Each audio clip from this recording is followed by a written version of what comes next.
예, 제가 이제 12월 첫째 주일 이렇게 2부 예배 설교를 드립니다.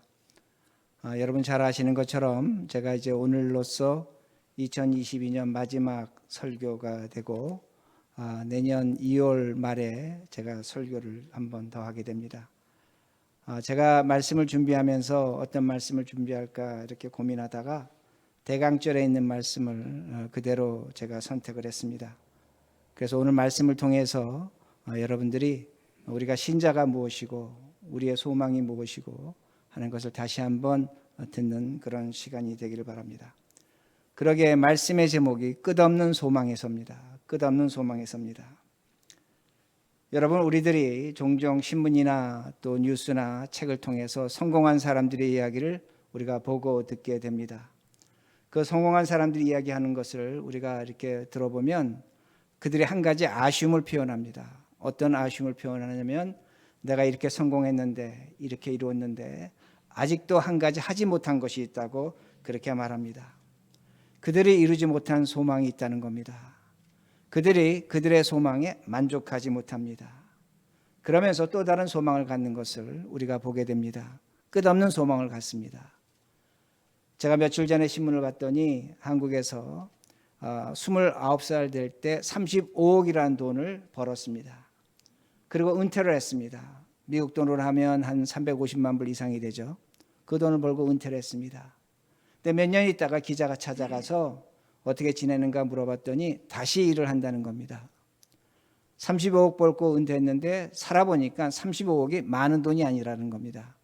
그러게 300억을 목표로 해서 돈을 벌고 있다고 그렇게 말합니다. 기자가 다시 질문했습니다. 당신 300억 벌면 어떻게 하겠느냐? 그때 가보면 알겠지만 아마 3천억을 벌려고 제가 노력하게 될 것이라고 그렇게 말합니다. 소망을 갖고 있습니다. 끝없는 소망입니다.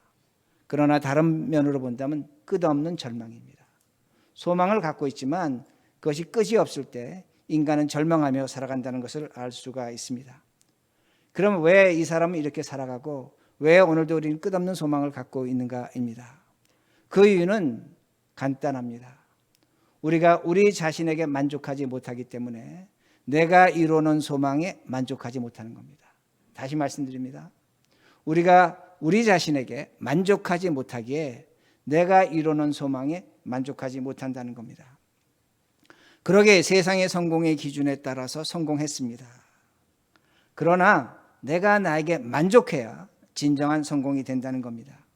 외부의 기준이 아닙니다. 내가 놓아놓은, 내가 정해놓은 기준에 내가 만족할 때 우리는 성공할 수 있다는 겁니다. 이렇게 되면 더 이상 소망이 필요 없다는 겁니다. 지금 제가 이렇게 말씀드리는 것은 이것은 세상의 세큘러한 자아실현입니다. 자아실현이라는 것은 뭐냐면 내가 나에게 만족할 때 그때 모든 것을 만족할 수 있다는 겁니다. 그런데 문제는 뭐냐? 우린 자아실현을 했지만 자아실현을 가지려고 노력했지만 신앙의 자아실현이 아니기 때문에 우린 끝없는 소망을 갖는다는 겁니다. 여러분 성경을 보면 성경에 나온 인물들이 다 그렇습니다. 여러분 마태복음 8장에 보면 어떤 내용이 나오냐면 병든 자들이 예수께 나옵니다. 귀신 들린 자들입니다. 예수님께서 그들의 귀신을 쫓아주셨습니다. 병을 고쳐주셨습니다. 그들의 소망이 이루어진 겁니다. 그들의 소망이 이루어졌다면 그들은 감사하고 기뻐해야 됩니다. 그런데 그들이 그들의 소망에 만족하지 못합니다. 성경 전체가 보여주는 성경에 나오는 사람들의 모습은 어떤 거냐면 그 소망에 만족하지 못하고 두 번째 소망을 갖습니다. 그 두 번째 소망이라는 건 무엇이었습니까? 예수님이 십자가에 죽게 된 결정적 이유입니다. 로마로부터 정치적, 경제적 자유를 달라는 겁니다. 이젠 더 잘 먹고 더 잘 살아야 되겠다는 겁니다. 좀 전에는 어떤 소망이었냐면 내가 귀신 나가고 병이 나면 만족하는 거였습니다. 그러나 그것이 채워질 때 두 번째 소망으로 가는데 그 소망은 뭐냐면 정치적, 경제적 자유입니다. 그리고 더 잘 먹고 더 잘 살아야겠다는 겁니다. 그러기에 유대인들은 그 예수를 십자가에 죽인다는 겁니다. 끝없는 소망은 절망입니다. 그러기에 그 절망이 이루어지지 않을 때 누군가는 죽인다는 겁니다. 이게 성경이 우리에게 주어지는 법칙이 됩니다. 신앙적 자아 실현이 있어야 됩니다. 신앙적 자아실현인가 무엇인가입니다. 그건 다른 것이 아닙니다. 내가 기준이 아닙니다. 세상도 기준이 아닙니다. 신앙적 자아실현이라는 것은 예수 그리스도의 십자가입니다. 제가 지난 17년 동안 여러분들께 수없이 설교했습니다. 우리가 왜 믿는가? 무엇 때문에 신앙생활하는가? 예수 그리스도의 십자가라는 겁니다. 그 그리스도의 십자가 나의 십자가가 돼서 내가 십자가에서 죽을 때에 우리는 신앙적 자아실현이 있다는 겁니다. 모든 것에 만족할 수 있다는 겁니다. 더 이상의 소망도 필요 없다는 겁니다. 오로지 예수 한 분으로 충분하다는 겁니다. 자아실현이 되어야 된다는 겁니다. 내가 오늘 나의 십자가에서 죽지 않으면 우리는 누군가를 죽여야 됩니다. 누군가를 십자가에 매달아야 됩니다. 내 소망을 이루기 위해서 누군가 원수가 되어야 된다는 겁니다. 이건 인간의 본능입니다. 그러나 오늘 내가 나의 십자가에서 그리스도와 함께 죽는다면 우리는 더 이상의 죽음이 없습니다. 내 신앙적 자아실현이 된 겁니다. 모든 것에 만족할 수 있다는 겁니다. 모든 것에 기뻐할 수 있다는 겁니다. 우리는 살 수 있다는 겁니다. 진정한 소망, 그리스도만을 소망할 수 있다는 겁니다. 그렇지 않으면 우리는 끝없는 세상의 소망에서 빠질 수밖에 없다는 겁니다. 오늘 본문이 이것을 우리에게 가르쳐 줍니다. 오늘 본문은 대강절에 교회에서 설교되어지는 내용이 됩니다. 7절에 이렇게 말씀합니다. 7절입니다. 그러므로 그리스도께서 우리를 받아 하나님께 영광을 돌리심과 같이 너희도 서로 받으라. 너희도 서로 받으라. 하나님이 우리를 받아주셨다. 그러니까 너희도 서로 받으라는 겁니다. 여기서 서로 받으라는 건 서로 accept하라는 겁니다. 이 말씀의 배경은 서로 받을 수 없는 사람들입니다. 유대인과 이방인들입니다. 원수들입니다. 그런데 지금 성경을 통해서 하나님께서 우리에게 하신 말씀 뭐냐면 용납할 수 없는 사람 용납하라는 겁니다. 그것이 하나님께 영광이 된다고 분명히 말씀합니다. 원수를 사랑하라. 우리 수없이 들었습니다. 그런데 여러분들이 이제는 원수를 사랑할 수밖에 없는 그 자리에 서 있다는 겁니다. 왜 그런가입니다. 여러분 성경을 자세히 보면 성경은 시작부터 마지막까지 나의 십자가에서 죽으라는 겁니다. 아니 그런 구절이 어디 있습니까? 있습니다. 여러분 창세기 2장 18절에서 25절을 보면 어떤 말씀이 있냐면 하나님이 아담을 창조하신 후에 아담이 홀로 있는 것이 독처하는 것이 하나님 보시기에 좋지 않았다고 말씀합니다. 그러게 하나님께서 내가 그를 위하여 돕는 헬퍼를 돕는 배필을 지으시겠다고 말씀합니다. 그런데 영어 번역을 보면 make a helper입니다. make a helper입니다. 내가 헬퍼를 만들어 주겠다는 겁니다. 그리고 19절에 보면 어떤 말씀이 있냐면 이런 말씀이 있습니다. 하나님이 흙으로 각종 들짐승과 공중의 각종 새를 지으시고 아담이 무엇이라 부르나 보시려고 그것을 그에게 이끌어 가시니 아담이 부르는 대로 그 생물들의 이름이 된지라. 자, 이 말씀 뭔 줄 아십니까? 하나님께서 내가 아담에게 헬퍼를 만들어 주겠다. 돕는 배필을 만들어 주겠다. 하시면서 하나님이 말, 돼지, 소, 양, 염소, 사자, 코끼리 만드셨습니다. 그걸 아담 앞에 보이셨습니다. 아담이 그것에 이름을 지었습니다. 히브리 성경에서 이름을 졌다는 것은 소유가 된다는 겁니다. 저것이 다 아담의 것이라는 겁니다. 그런데 아담이 거기서 배필을 선택하지 않습니다. 그러게 20절에 이렇게 말씀이 있습니다. 20절에 이러한 생물 중에 아담이 돕는 배필이 없으므로. 이 말씀을 제가 NSB 영어 번역은 Adam there was not found a helper suitable for him. 아담에게 맞는 헬퍼가 없었다는 겁니다. 개, 돼지, 소, 말, 양이 하나님께서 어떻게 하셨냐면 내가 아담을 돕는 헬퍼로 주겠다는 겁니다.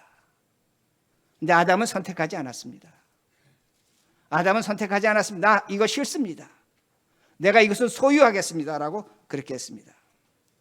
하나님께서 수많은 헬퍼를 보여주셨지만 아담은 그걸 거부했다는 겁니다. 그러자 하나님께서 아담을 잠들게 하십니다. 잠들게 하고 갈빗대를 하나 뽑아서 여자를 만드셨다고 합니다.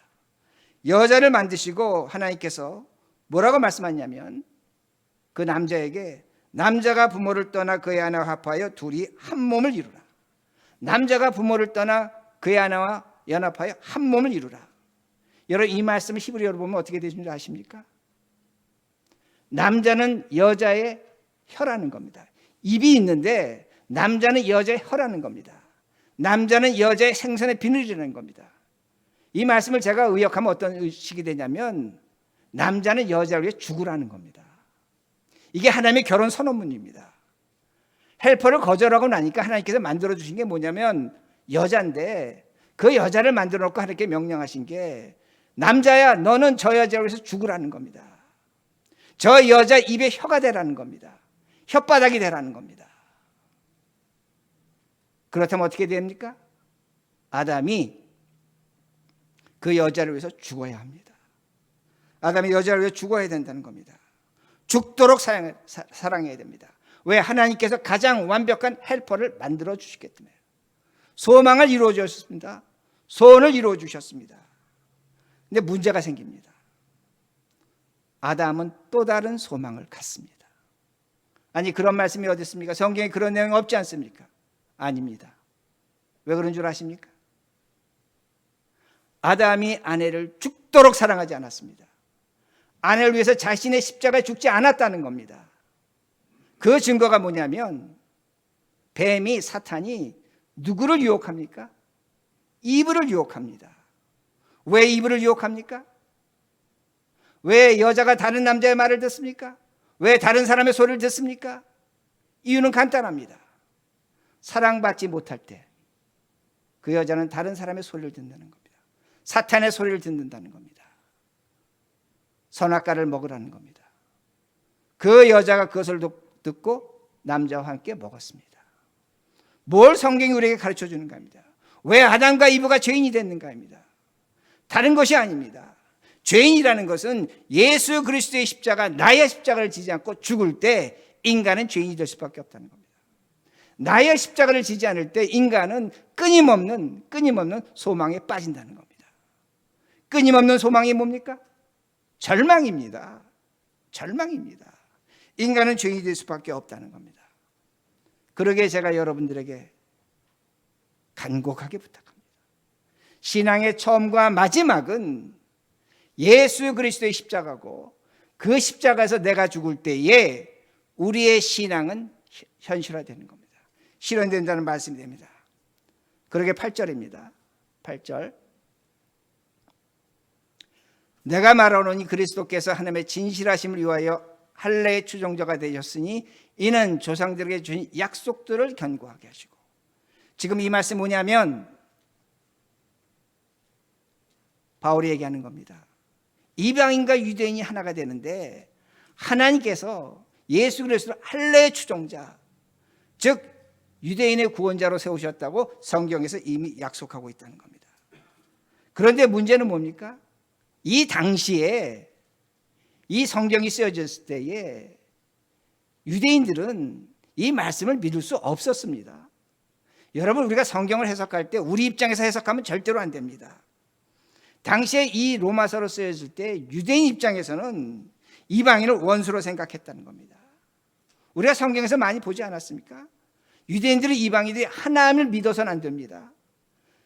믿어서는 안 됩니다. 믿게 해서도 안 됩니다. 이방인들은 저주의 자식이라는 겁니다. 그런데 지금 성경은 뭐라고 가르쳐 주냐면 이방인과 유대인이 하나가 된다고 그렇게 말씀하는 겁니다. 그러게 10절입니다. 10절. 또 이르되 열방들아 주의 백성과 함께 즐거워하라 하였으며. 저는 저 성경 번역에서 열방들아 했을 때 물론 어떤 의미인지 알지만 저를 헬라어로 보면 에트노스입니다. 영어로 에트닉입니다. 좀 더 우리가 구체적으로 성경을 번역한다면 또 이르되 이방인들아 주의 백성과 함께 즐거워하라 하였으며, 이방인들이 주의 백성과 함께 즐거워해야 된다고 그렇게 말씀하는 겁니다. 여러분, 저거는 유대인 입장에서 말이 되지 않는 겁니다. 제가 나중에 설명드리겠지만 저건 말이 되지 않는 겁니다. 그런데 지금 이방인과 유대인이 함께 즐거워하라는 겁니다. 왜 즐거워해야 됩니까? 무엇 때문에 즐거워해야 됩니까? 왜 우리가 지금 할 수 없는 걸 해야 됩니까? 왜 내가 지금 즐거워할 수 없는 자식과 함께 즐거워하고 즐거워할 수 없는 사람과 함께 왜 즐거워하며 살아야 됩니까? 우리 인간이고 자유의지를 갖고 있고 내 하고 싶은 걸 선택하면서 살아야 되는데 왜 예수 믿는데 우린 저렇게 굴종적 삶을 살아야 되는가 합니다. 다른 것이 아닙니다. 예수를 믿기 때문입니다.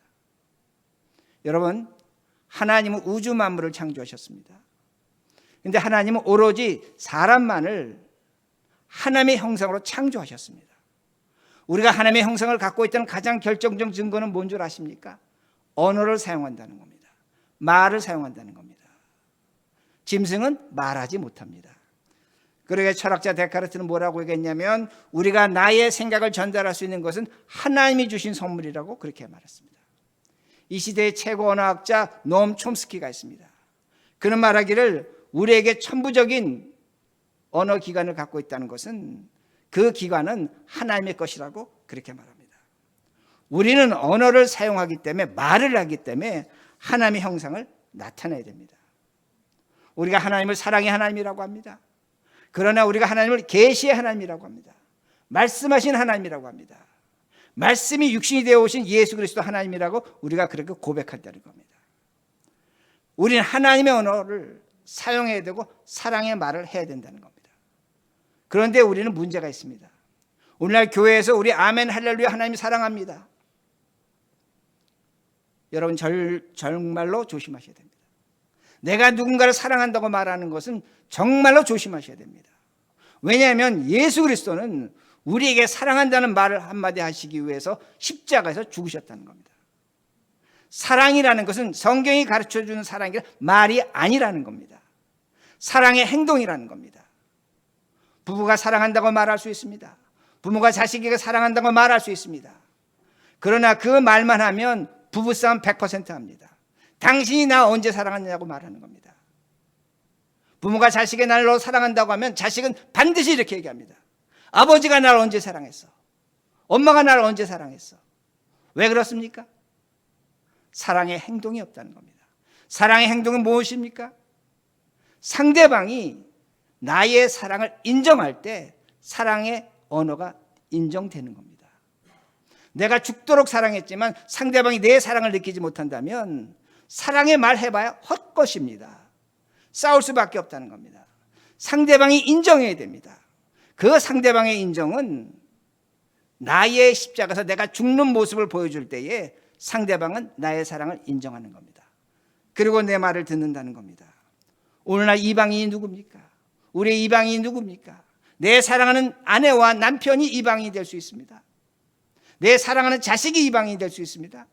같은 교인이 이방인이 될 수가 있습니다. 오늘도 그렇게 기도하셨습니다. 사랑의 행동이 있는가입니다. 아멘 할렐루야 하고 사랑합니다라고 너무나 가볍게 얘기하지 말라는 겁니다. 하나님의 사랑은 그렇게 가벼운 것이 아닙니다. 예수 그리스도가 십자가에서 죽고 우리를 사랑하신 그 말씀을, 그 사랑을 실천한다면 우리는 오늘도 나의 십자가에서 죽을 수밖에 없다는 겁니다. 그리고 사랑한다고 말해야 됩니다. 그럴 때 이방인이 하나가 되고 유대인과 하나가 되는 것이고 너와 내가 하나가 되는 겁니다. 12절입니다. 또 이사야가 이르되 이새의 뿔이 곧 열방을 다스리기 위하여 일어나신 이가 있으니 열방이 그에게 소망을 두리라 하였느니라. 제가 좀 전에 말씀드린 것처럼 저희 열방은 이방인입니다.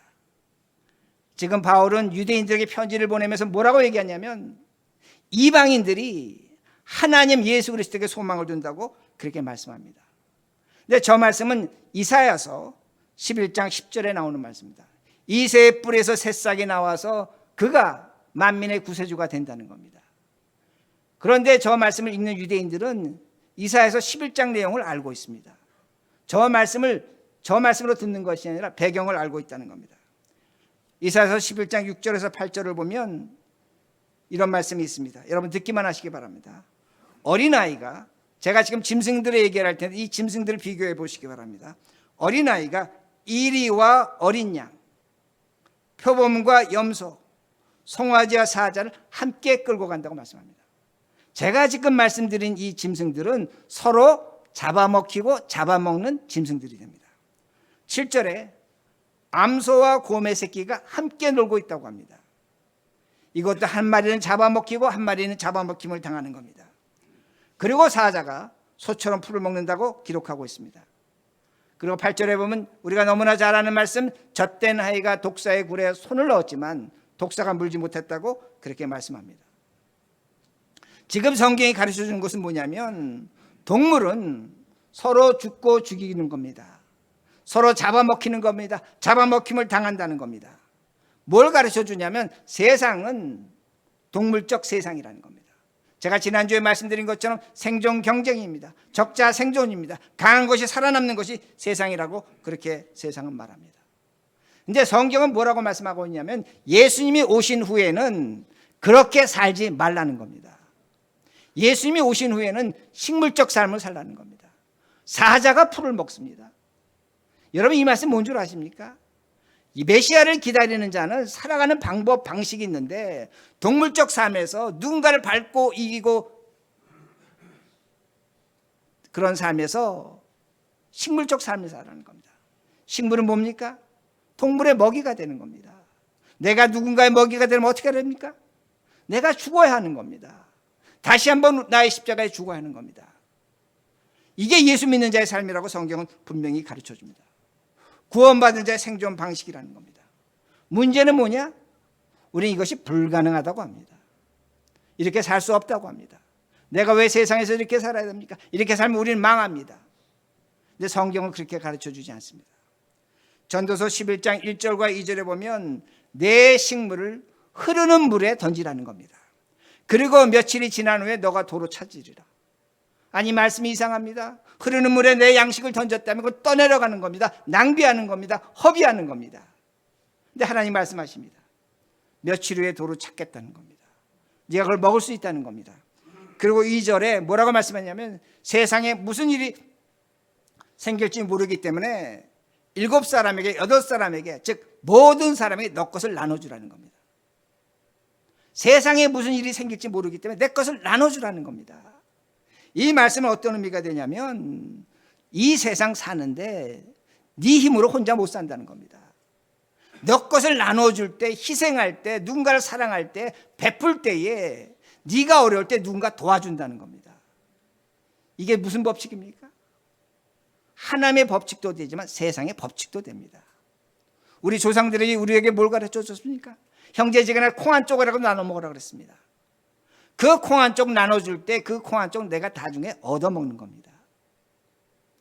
하나님이 이걸 우리에게 가르쳐 주시는 겁니다. 식물적으로 살라는 겁니다. 동물적으로 살지 말라는 겁니다. 제가 지난주에 설교했습니다.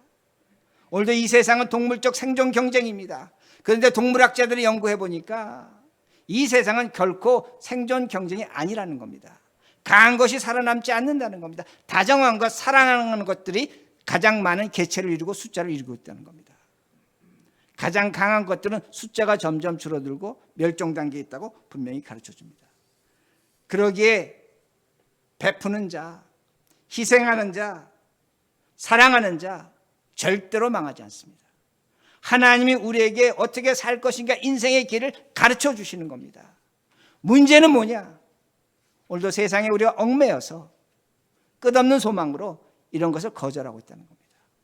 근데 하나님은 아니라고 분명히 가르쳐 줍니다. 그러게 로마서 15장 12절입니다.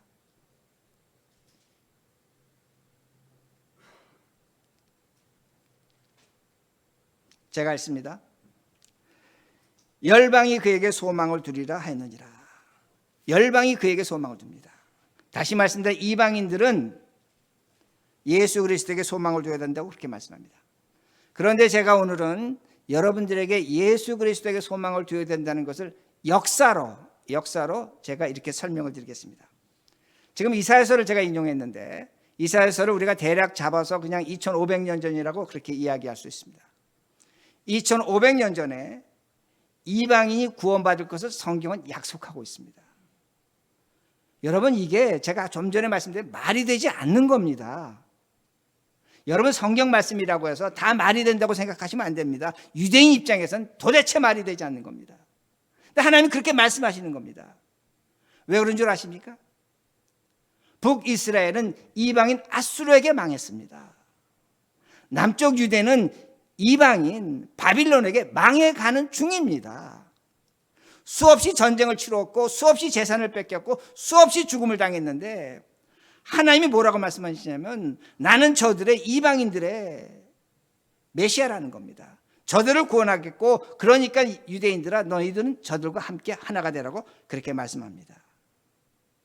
여러분 바울이 이 성경 이사야서 11장을 인용해서 지금 로마에 있는 유대인들에게 편지를 보내고 있습니다. 뭐라고 편지를 보내고 이방인들이 구원받을 것이라는 겁니다. 여러분 2000년 전에 유대인들은 어떤 상황인 줄 아십니까? 당시에 이방인 큰 국가는 헬라와 로마였습니다. 헬라는 이미 500년 동안 최소한 300년에서 500년 동안 유대 국가를 철저하게 괴롭혔습니다. 예루살렘 성전에 돼지대가리 걸어놓고 로마는 예루살렘 성전 로마의 깃발을 걸었습니다. 수없는 유대인들을 죽였습니다.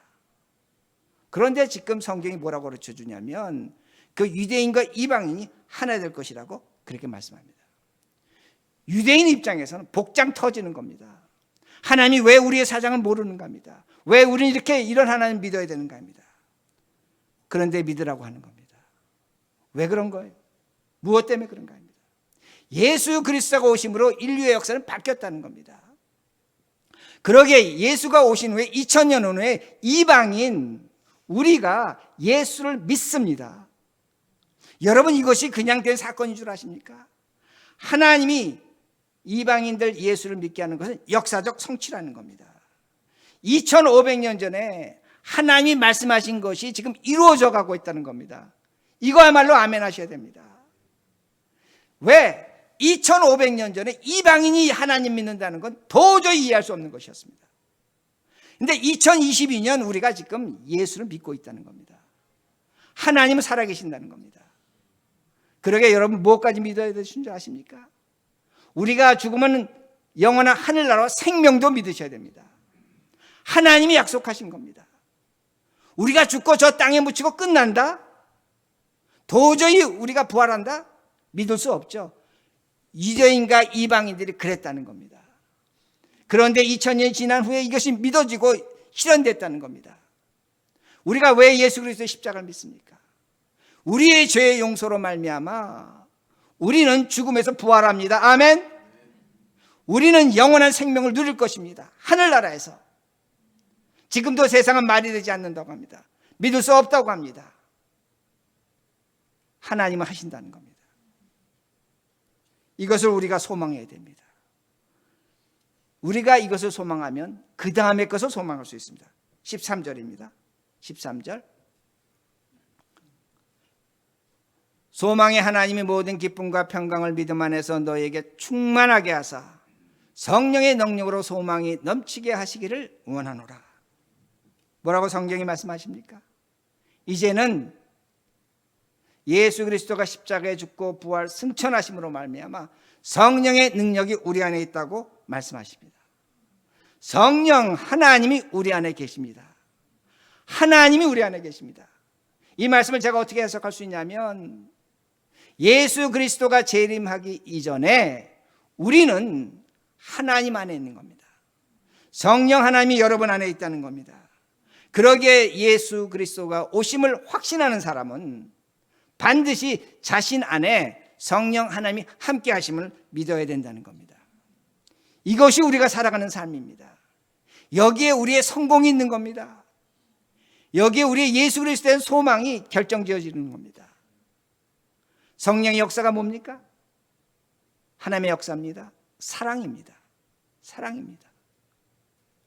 제가 하나 이렇게 예를 들겠습니다. 맨하탄에 가면 부자가 있고 가난한 사람들이 있습니다. 과학자들이 조사를 했습니다. 부자들이 걸음을 걷는 속도와 가난한 사람들이 걸음을 걷는 속도를 비교했더니 부자들이 가난한 사람들에 비해서 거의 한 배 반을 빨리 걷습니다. 왜 이 사람들이 이렇게 빨리 걷는가 했더니 부자들은 극심한 경쟁에 있습니다. 경쟁에 있기 때문에 그 프레셔에 있기 때문에 빨리 걸을 수밖에 없다고 합니다.